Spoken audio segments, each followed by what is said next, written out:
گزشتہ آیت مبارکہ 36 نمبر آیت کے اندر یہ بات گزری تھی کہ اس سے پہلے اللہ جل شانہ نے حضرت آدم علیہ السلام کو فرمایا کہ آپ اور حضرت حوا علیہ السلام اس جنت میں رہیں، خوب کھائیں پھئیں جہاں سے آپ کا جی چاہے، اور ایک شجر مخصوصہ سے منع فرما دیا کہ اس کے قریب بھی نہیں جانا. ٹھیک ہے، اور یہ حکم تھا، منع کر دیا، لیکن فَأَزَلَّهُمُ الشَّيْطَانُ، شیطان نے انہیں پھسلا دیا. اور زلہ کا معنی یہ ہوتا ہے بلا قصد کے پھسل جانا. بندے کا ارادہ نہیں ہوتا کہ میں گروں، کوئی ارادہ کر کے تھوڑی گرتا ہے کہ میں ابھی گرنے والا ہوں. تو زلہ بھی عربی میں کہتے ہیں کہ بغیر قصد کے پھسل جانے کو.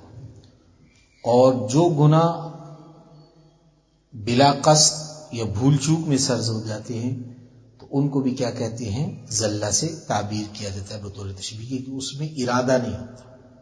پھر اس کو گناہ بھی نہیں ہم کہیں گے جس کے اندر ارادہ نہیں ہوتا. تو یہاں پر حضرت آدم علیہ السلام کے لیے زلہ کا لفظ استعمال کہ شیطان نے انہیں پھسلا دیا. میں نے عرض کیا تھا کہ انشاءاللہ اگلے سبق کے اندر ہم یہ عقیدے کی بات ہے، اس پہ بات کریں گے. اور ہمارا یہ عقیدہ ہے کہ انبیاء علیہ السلام معصوم ہوتے. معصوم ہونے کا مطلب کیا ہے؟ کہ اپنے ارادے اور قصد کے ساتھ وہ کوئی گناہ نہیں کرتے. ٹھیک ہے. اور محفوظ ہونے کا کیا مطلب ہوتا ہے؟ دو اصطلاحیں چلتی ہیں. محفوظ آزاد صحابہ کرام کے لیے، انبیاء اہل بیت اعظام کے لیے بولا جاتا ہے. اور کہ معصوم کا مطلب یہ ہے کہ قصد یا ارادہ گناہ جن سے ناممکن ہو اسے کہتے ہیں معصوم. تو انبیاء علیہ السلام نہ ارادہ کر سکتے ہیں، نہ ان سے امکان ہے کہ وہ ارادتاً کسی چیز کا قصد کریں کہ میں یہ کرتا ہوں. گناہ کا وہ ارادہ نہیں کرتے تو وہ معصوم ہے. وجہ اس کی یہ ہوتی ہے کہ حضرات انبیاء علیہ السلام کو اللہ جل شانہ نے نمونہ بنایا، اور نمونہ ہمیشہ پرفیکٹ ہوتا ہے. خدا نخواستہ اس کے اندر کوئی کمی ہو جائے تو وہ پھر قابل اتباع نہیں رہتا. ٹھیک ہے نا. تو اس وجہ سے وہ ایک بڑی برگزیدہ ہوتے بشری ہیں، لیکن کیا ہے کہ ان سے گناہ نہیں ہوتا، نہ وہ گناہ کا ارادہ کرتے. تو یہ معصوم ہونے کا مطلب ہے. البتہ بہترین کو چھوڑ کر وہ بہتر کو اختیار کرتے. ایک چیز جو جائز ہوتی ہے لیکن ان کی شان کے مطابق وہ مناسب نہیں ہوتی، گناہ نہیں ہوتا لیکن وہ مناسب نہیں ہوتی، تو اس کو وہ جب اختیار کرتے ہیں تو اللہ جل شانہ چونکہ وہ اللہ کے قریب ہیں تو اللہ تعالیٰ ان کی بھی کیا کر لیتے ہیں؟ پکڑ کر لیتے ہیں.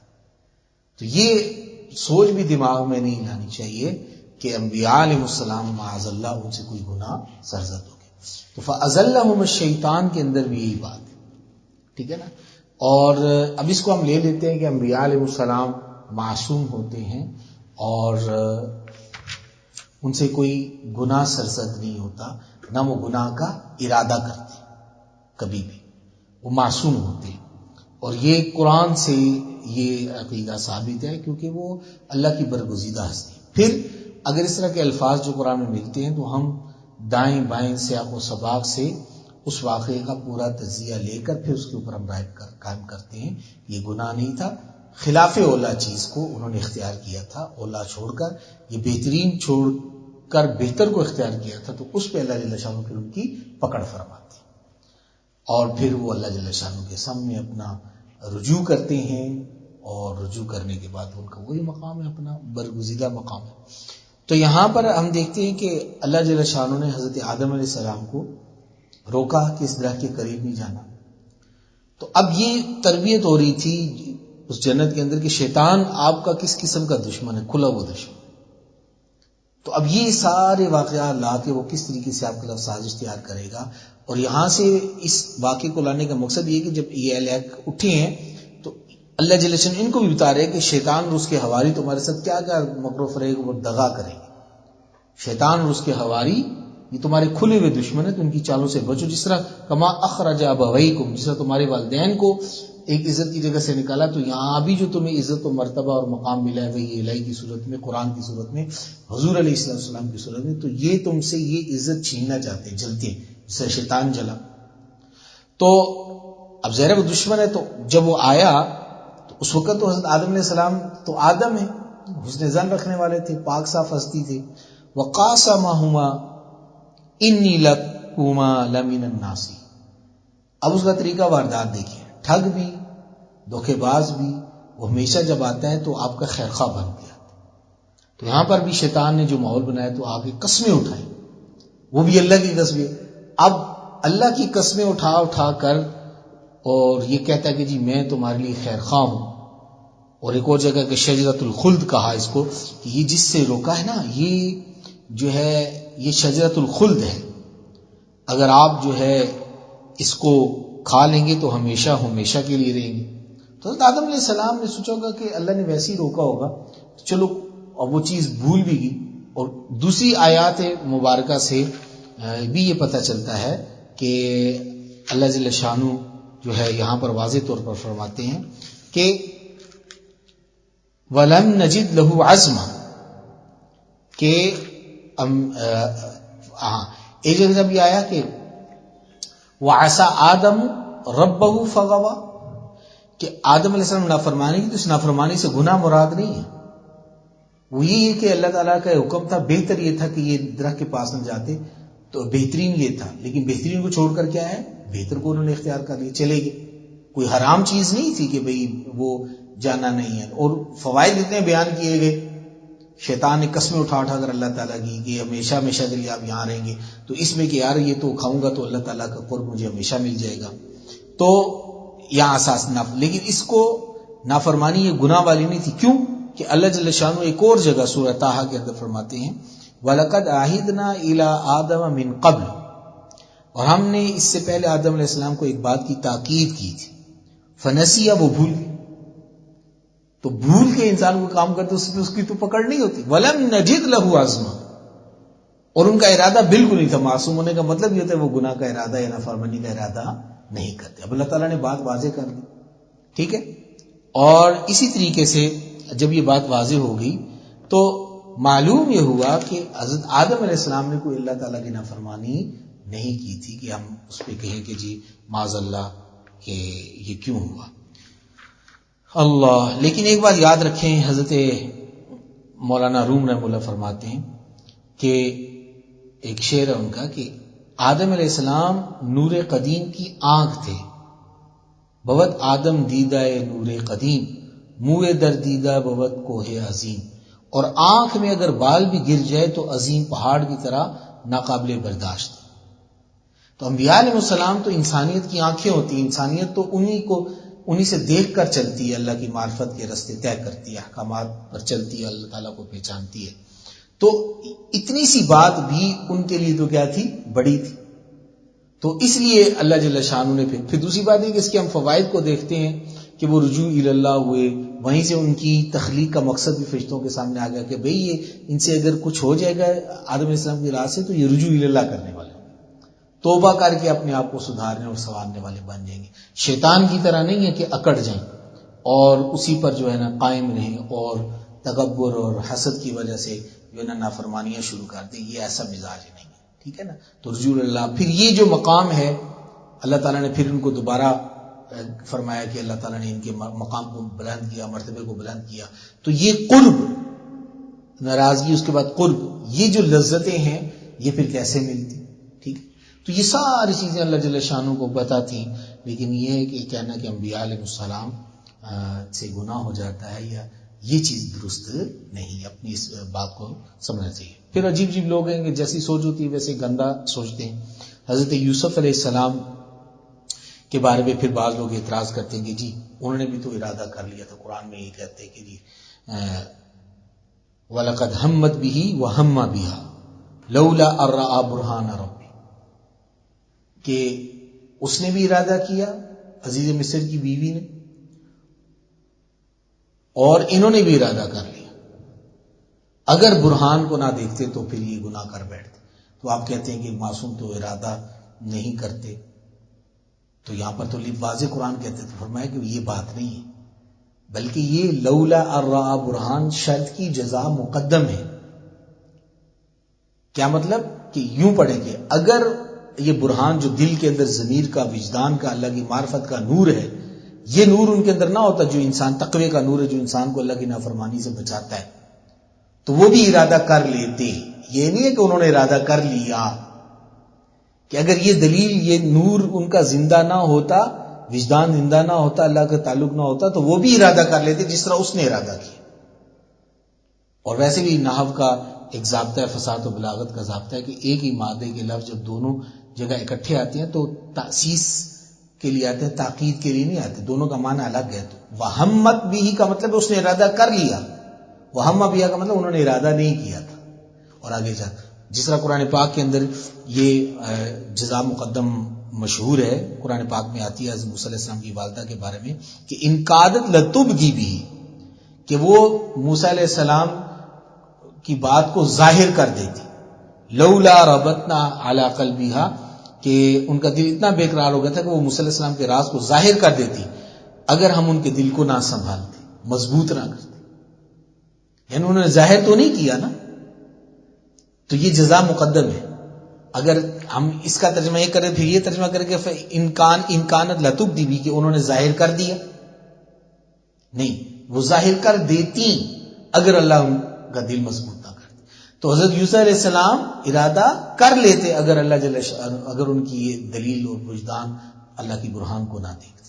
تو اس لیے یہاں پر یہ ترجمہ مناسب. اور پھر دیگر جو مزید قرآن پاک کی اسی واقعے کے بارے میں آیات ہیں، وراودته التي في بيتها عن نفسي وغلقت الابواب. اب یہاں راودت کا صلہ جب عن آتا ہے تو یہ اعراض کے معنی میں آتا ہے کہ ان کی نفس کی خواہش کے برعکس اس عورت نے ارادہ کیا، لیکن یوسف علیہ السلام ارادہ نہیں کر رہے تھے، وہ تو اس کے خلاف تھے. اسی لیے ایک اور جگہ اس کے بعد یہ آیا وَلَقَدْ هَمَّتْ بِهِ وَهَمَّ بِهَا، پہلی نفی کر دی کہ وراودته التي هو في بيتي عن نفسي وغلقت الابواب، دروازے بند کر لیے اور کہا کہ آ جاؤ. انہوں نے کیا کہا؟ معاذ اللہ انه ربی احسن، میں کیسے، میرا جو بڑا ہے جس نے مجھے اس گھر میں لایا ہے، کھلایا پلایا، تو میں اس کی خیانت نہیں کر سکتا، یہ ظلم ہے.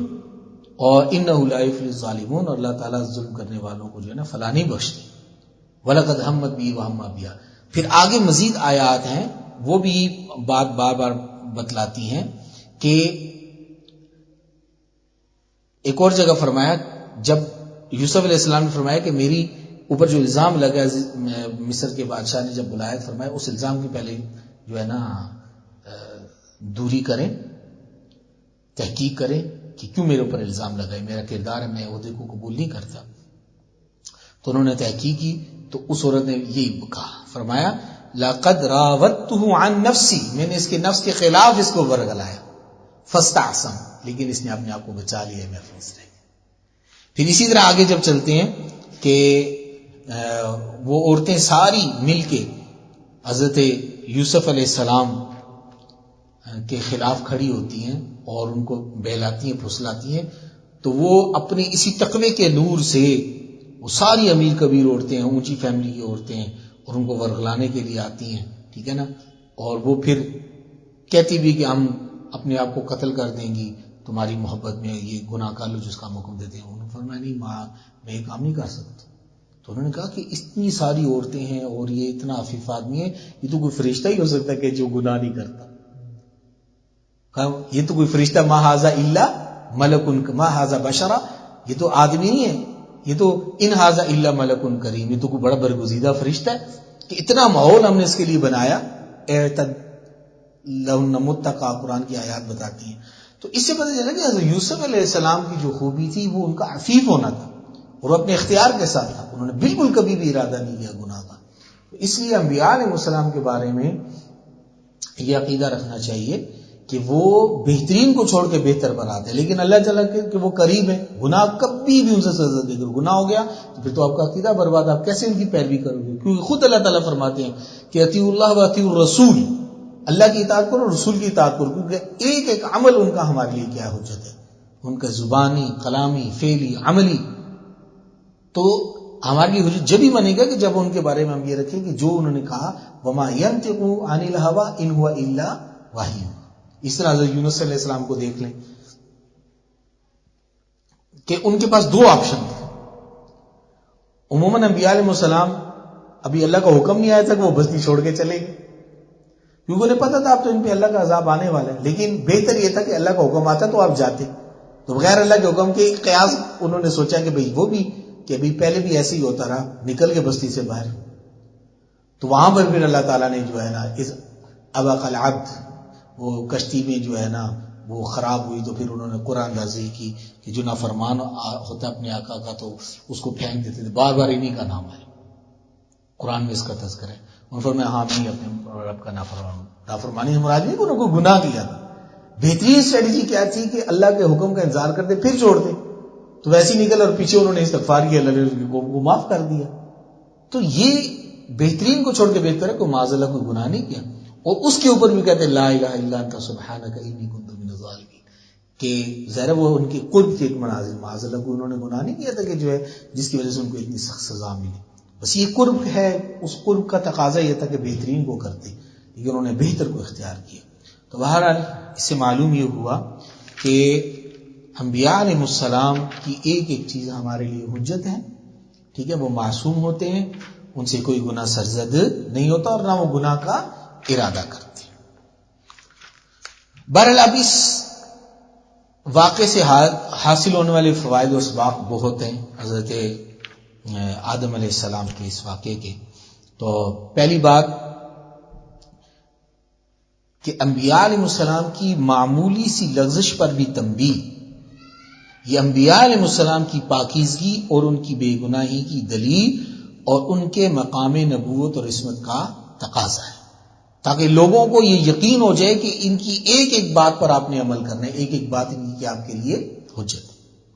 دوسرا سبق ہمیں یہ معلوم ہوا کہ غیر ارادی خطا نے ان کے اندر ایسی ندامت اور سوز و گداز پیدا کیا تھا کہ ان کو اس غلطی کا احساس قیامت اور حشر کے دن بھی ہوگا اور وہ شفاعت کے لیے آگے نہیں پڑیں گے. نمبر 3 کہ ان کے غیر ارادی قصور نے سوز و گداز، ندامت، درد فراق اور آہوزاری کے بلند ترین پاکیزہ جذبات سے ان کے دل کو آشنا کر دیا. نمبر 4 کہ خطا کے بعد اسی ندامت، دل کی بے چینی، عجز و افتقار اور اللہ تعالیٰ کی بارگاہ میں آہوزاری نے ان کو رضا اور قرب کا وہ مقام بخشا جس کا وہ پہلے تصور بھی نہیں کر سکتے. اس لیے اللہ تعالیٰ نے فرمایا ثم اجتباہ ربہ فتاب علیہ وہدا، پھر ان کے پروردگار نے انہیں چن لیا، مقرب بنا لیا، تو ان کی توبہ قبول فرمائی اور انہیں ہدایت پر قائم رکھا. تو اب یہ نہ ہوتا تو پھر کیسے یہ چیزیں مقامات نصیب ہوتے. ٹھیک ہے. تو یہ بھی ہمیں سبق ملا کہ ہمیں بھی اگر ہم سے کوئی ہو جائے غلطی، نافرمانی اللہ پاک کی ہو جائے تو فوراً اللہ تعالیٰ کی طرف رجوع کرنا چاہیے.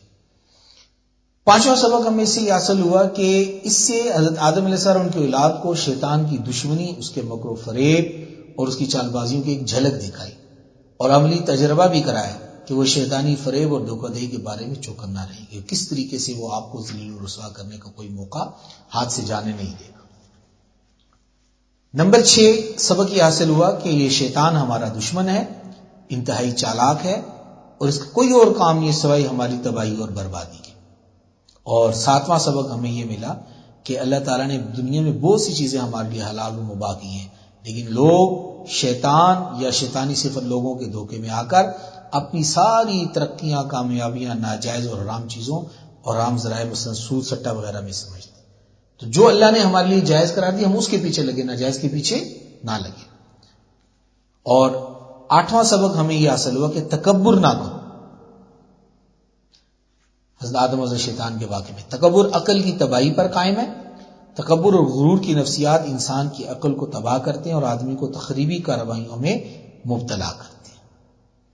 اور 9واں سبق ہمیں اس سے یہ حاصل ہوا کہ اللہ تعالیٰ نے انسان کو بہت ہی عظیم صلاحیتوں سے نوازا ہے.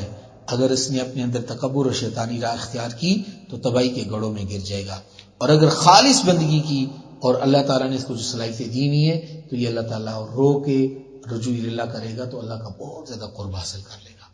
اور 10واں سبق ہمیں یہ ملا کہ بھائی اس دنیا میں ٹھکانہ بہت کم ہے، مستقر و متاع الیہ، تو اس پہ ہمیں فوکس رکھنا چاہیے کہ بھائی ہم نے یہ ہمیشہ نہیں رہنا، یہ ہمیشہ رہنے کی جگہ نہیں. اللہ نے کہا تھوڑے عرصے کے لیے تمہیں بھیجا ہے تاکہ میں تمہیں آزماؤں، پھر تمہیں واپس لوٹ کر آنا میری طرف اور حقیقی جنت میں جانا ہے. تو یہ ہمارے لیے آزمائش ہے، دارالامتحان ہے. تو اس میں ہم اللہ جل شانہ کی آزمائش پر اترنے کی کوشش کریں، اپنا دل اس دنیا کی رنگینیوں میں مت لگائیں. اللہ. اور ایک اور بات بھی پتہ چلتی ہے کہ معصیت کے جو چیز قریب کرے وہ کیا ہے؟ مکروہ ہے. اور بعض بار مکروہ تحریمی ہو جاتی ہے. مثلا قرآن میں بھی اللہ تعالیٰ نے فرمایا وَلَا تَقْرَبَا هَٰذِهِ الشَّجَرَةَ، کہ قریب ہی نہ جاؤ. یہ نہیں کہا وَلَا تَأْكُلُوا مِنْ هَٰذِهِ الشَّجَرَةَ، اس درخت سے مت کھاؤ. کھانے سے منع کیا، قریب جا کے سونگنے سے، ہاتھ میں کھانے سے تو منع نہیں کیا. فرمایا قریب بھی نہ جاؤ، کیونکہ جو قریب جاتے ہیں تو وہ اس کے مبتلا ہونے کا امکان زیادہ ہوتا ہے. اس لیے زنا کے بارے میں کہ وَلَا تَقْرَبُوا الزِّنَا وَلَا تَفْعَلُوا الزِّنَا نہیں کہا. تو اب اس کے قریب جانے کے یہ بھی چیزیں وہ بھی کیا ہو جاتی ہیں؟ اسی طرح حرام ہو جاتی ہیں. دیکھنا، بد نظری، چھونا، لمس، اس کی گفتگو، تو یہ سارے قریب کرنے والے ہیں. تو انسان کو اس کے بھی قریب نہیں جانا چاہیے. اللہ. پھر آگے اس آیت مبارک میں اللہ تعالیٰ فرماتے فَتَلَقَّى آدَمُ مِن رَبِّهِ کلمات. تلقا یا تلقا تلقیاً اس کا مطلب ہوتا ہے حاصل کرنا. لقی یلقا مجرد سے اس کا مطلب ہوتا ہے ملاقات کرنا، اور باب تفاعل سے اس کا مطلب ہوتا ہے حاصل کرنا.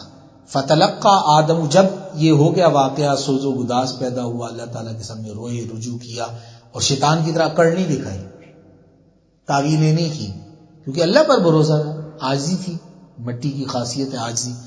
تو آدم پھر حاصل کیے آدم علیہ السلام نے من ربہ، اپنے پروردگار سے، کلمات، چند کلمات.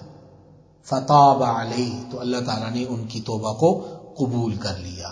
تابہ یتوب توبا، اس کا مطلب ہوتا ہے رجوع کرنا، اور اگر تابہ کے ساتھ الہ آئے تو اس کا مطلب ہوتا ہے رجوع کرنا اللہ کی طرف، اور اگر تابہ کے صلہ علی آئے تو اس کا مطلب ہوتا ہے قبول کرنا. تو تابہ علیہ، اللہ نے ان کی توبہ کو قبول کر لی. فتابہ الی اللہ، وہ اللہ تعالیٰ کی طرف اس نے رجوع کیا، توبہ کی معافی مانگی. ٹھیک ہے نا. فتاب علیہ، تو اللہ تعالیٰ نے وہ کلمات عطا کیے، اور ان کلمات اتنے مبارک کلمات تھے. اور وہ بتا ربنا ظلمنا انفسنا، اللہ ہم نے اپنی جانوں پر ظلم کیا، وَإِن لَّمْ تَغْفِرْ لَنَا وَتَرْحَمْنَا لَنَكُونَنَّ مِنَ الْخَاسِرِينَ، اگر آپ ہمیں بخشیں گے نہیں اور رحم نہیں کریں گے تو ہم تو یقیناً خسارہ اٹھانے والے، پھر ہمارا جائے بنا اور ہے کیا. یہ بڑے بابرکت کلمات ہیں، اور اس کلمات کی ادائیگی میں ذرا اس کے اپنے اثرات اللہ تعالیٰ نے سکھائے بکلمات ان کا. تو اس طرح انسان اگر یاد کر کے یہ دعا پڑھے گا تو اللہ تعالیٰ کی رحمت اس کی طرف بہت جلد متوجہ ہے. انہ، بے شک وہ، تواب، بہت زیادہ توبہ قبول کرنے والا، معاف کرنے والا ہے، الرحیم، مہربان ہے. اور اس سے عیسائیوں کے بھی عقیدہ کفارہ کی تردید ہو گئی. وہ کہتے ہیں نا کہ حضرت آدم علیہ السلام سے معاذ اللہ گناہ ہو گیا تھا، تو وہ ہر بندہ جو پیدا ہوتا ہے وہ گناہ گار ہوتا ہے، تو پھر عیسیٰ علیہ السلام کو اللہ نے بھیجا کفارہ ادا کرنے کے لیے. ٹھیک ہے نا. جب اللہ تعالیٰ نے کہہ دیا قرآن میں کہ میں نے ان کی توبہ قبول کر دی ہے، وہ غفور رحیم ہے، تو اس کی کیا ضرورت ہے کہ سارے گناہ گار ہیں، ان سارے گناہ گاروں کی کفارے کے لیے آدم علیہ اللہ نے اپنا بیٹا بھیجا اور اس کو صلیب پہ چڑھا دیا. معاذ اللہ. مطلب اللہ تعالیٰ ایسے، یہ عقل میں آنے والی بات نہیں. ساروں گناہ کوئی اور کرے اور کفارہ کوئی اور ادا کرے، تو اللہ کے نظام عدل کے کیا ہے؟ خلاف ہے. تو بہرحال اس سے ان کا بھی ارادہ ہو گیا. جب اللہ تعالیٰ نے کہہ دیا کہ میں نے ان کو معاف کر دیا اور توبہ قبول کر لی، تو پھر گناہ تو باقی بچے نہیں، تو کفارہ کس بات کا کوئی آ کے ادا کرے گا. دوسری بات یہ ہے کہ توبہ کی کچھ اصول ہیں. پہلی بات یہ ہے کہ گناہ کو گناہ اور برا سمجھ کر چھوڑ دے. دوسری چیز ہے جو غلطی ہے اس پہ ندامت و شرمندگی ہو. تیسری چیز توبہ کی قبولیت یہ ہے کہ دوبارہ نہ کرنے کا پختہ ارادہ ہو. اور چوتھی چیز یہ ہے کہ اگر اس کی تلافی ممکن ہو سکے، مثلا حقوق العباد میں سے کوئی غلطی ہوئی ہے، اس کا حتی الوسع اس کو اہتمام کرنا چاہیے کہ اس کی تلافی کرے. تو یہ 4 اصول ہیں توبہ کے. تو اس سے پتہ چلتا ہے کہ واقعی سے توبہ کی، صرف توبہ توبہ توبہ منہ سے کہنے سے توبہ نہیں ہوتی. پھر آگے اللہ تعالیٰ فرماتے ہیں قُلْ نَهْبِطُوا، پھر ہم نے کہا اِهْبِطُوا، اتر جاؤ منہا اس جنت سے جمیعاً سب کے سب. اب دیکھیں پہلے بھی حبوط کا تذکرہ آیا، اس میں غصے میں تھے اللہ تعالیٰ. اب جب دوبارہ حبوط کا تذکرہ آیا تو اب یہ خلافت اور نبوت عطا کر کے توبہ قبول ہوگی. اب یہ اعزازی طور پر حبوط کا حکم، اب آپ اتر جائیں. اور اصل میں چونکہ بات تو واضح ہے نا، اللہ تعالیٰ نے پیدا ہی دنیا کے لیے کیا تھا، اس جگہ کے لیے تو نہیں کیا تھا. وہ تو ایک مخصوص وقت تھا، وہ مخصوص وقت پورا ہو گیا اور یہ اللہ تعالیٰ ہی کو پتا تھا. اب ظاہر ہے اب دنیا میں آ کر آدم علیہ السلام نے اپنی خلافت کو قائم کرنا ہے اور اللہ تعالیٰ کے حکموں پر عمل کرنا ہے. اصل دارالامتحان تو دنیا تھی، تو اس مقام میں تو آنا تھا اور وہیں سے بھی انہوں نے ترقی پانے سے، ان کی اولاد نے ترقی پا کے واپس جنت کی طرف جانا ہے. تو اس لیے اعزاز کے ساتھ نبوت عطا کر کے خلافت عطا کر فرمایا اب سب کے سب اتر جاؤ. فَإِمَّا يَأْتِيَنَّكُم مِّنِّي هُدًى. ٹھیک ہے، پھر اگر آئے تمہارے پاس میری طرف سے ہدایت.